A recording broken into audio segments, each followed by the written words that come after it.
Hey, welcome back to the Career Refresh. This is where we unpack the moments that shape your work, leadership, and growth. I'm Jill Griffin, your host, and today I am talking about a subtle but very powerful force that may be sabotaging your career, your professional brand, your personal brand. What is it? Reactive thinking. Because it's not just thinking. It comes out in your body language and your ways of being, and it's leaky and it goes all over the place.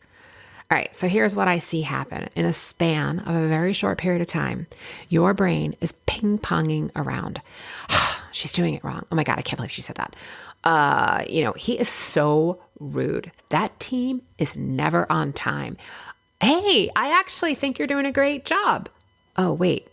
Do they think that I'm doing a good job? Your brain is all over the place. So if your thoughts are ping-ponging around like this in a span of a very short time, I'm going to tell you, it doesn't just exhaust you. It doesn't just tap your brain and your ability to think clearly. It also impacts your professional and personal brand. All right, let's talk more. Digging in.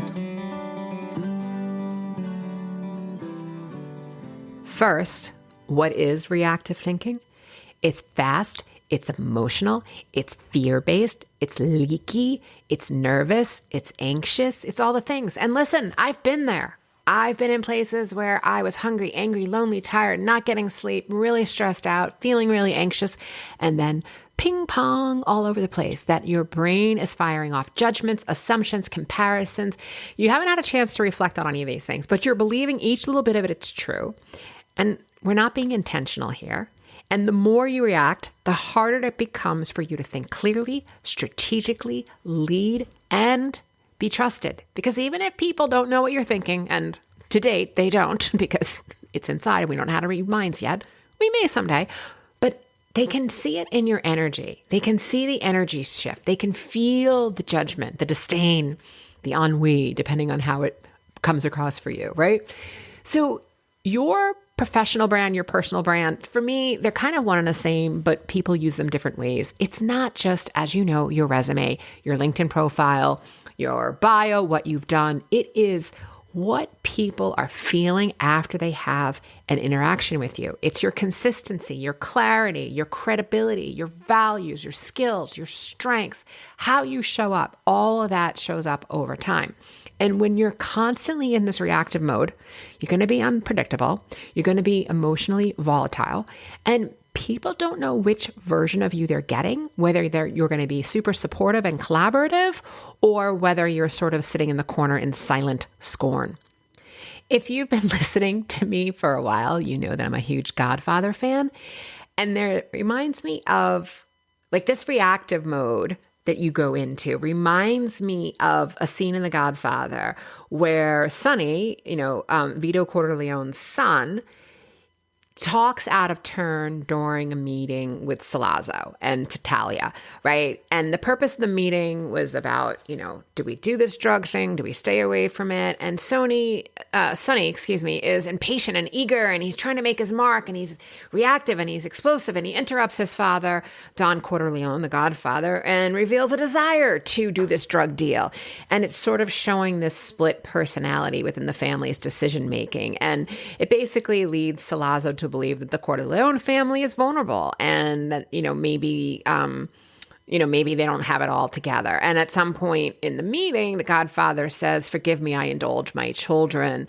And then says again, don't ever, share your thoughts and opinions with anyone outside the family, right? So it's a little bit of storytelling. But why I think it relates to this is that if you are so reactive that the people around you either don't really know what you might say in public or at a team meeting, or the people you're talking with are also starting to see that as a reputation risk for you, you can see where it is going to hurt your professional brand and you're not going to build trust, right? People won't know what they're getting. And when you don't know what you're getting and there's enough uncertainty out there, they're not necessarily going to want to bring you in because they don't know how you're going to lead. And it's also going to hurt morale. So when you're constantly shifting your internal story, it also may impact your own ability to create trust.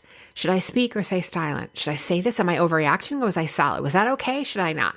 I recently did a podcast about sort of that social anxiety that may or may not be at a play here about actually having the ability when you're in a smaller social situation, when there's not when there's not a script or content and you're just having a free conversation where that social anxiety comes up. So that may or may not be part of this here, but it's this idea that you have to learn how to manage your mind and to manage your emotions and to really think through what is the impact I want to create in this situation?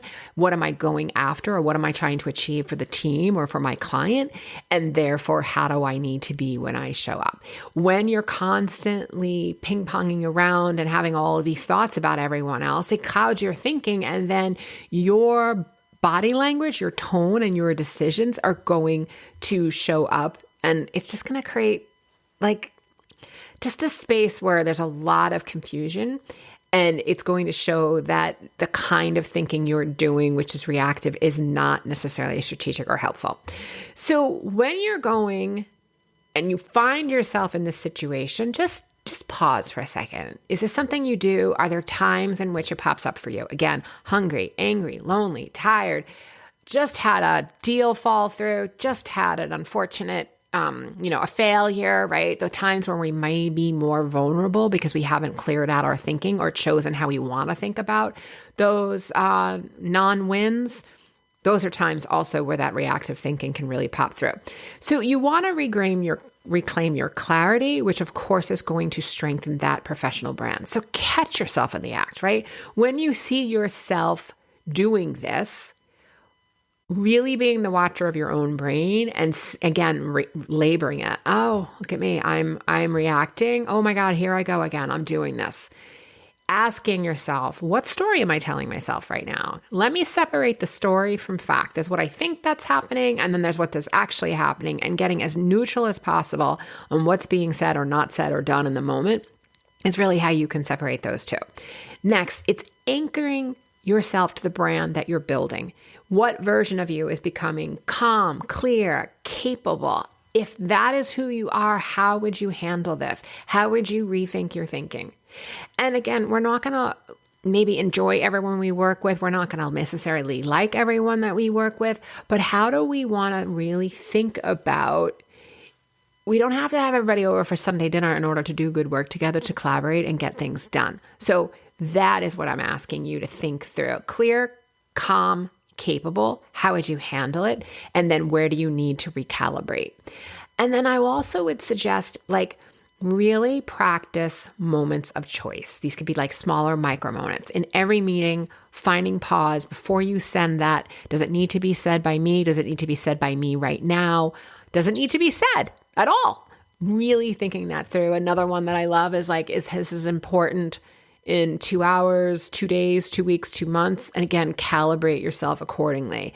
And then really finding the time to find that pause, and the chances are you'll be able to start to build that muscle where you're responding over reacting. And then lastly, it really comes down to understanding that your thoughts create your feelings. And then from that feeling, you're going to take an action. So if you're thinking, oh my God, he's so rude. Now you might be feeling annoyance or anger or frustration or mad, whatever you're feeling about that, maybe even disrespected. Now you're taking action from mad, disrespected, anger, anxious. You're taking that action from there. So when you're doing this and when you're constantly in this reactive thinking, it is going to impact how you show up, and it shows up in your results. So it's really simple. You just pause and think through, okay, I'm doing this. I'm being really reactive. What do I want? I want to show up clear. I want to show up with kindness. I want to get this work done. I want to do our best work. Okay, how do I need to be feeling in order to do that? Confident, focused, determined, inspired, curious, whatever word works for you. Okay, what do I need to be thinking in order to do that? I'm learning how to manage my brain. I'm learning how to manage my reactions. I get to respond versus react.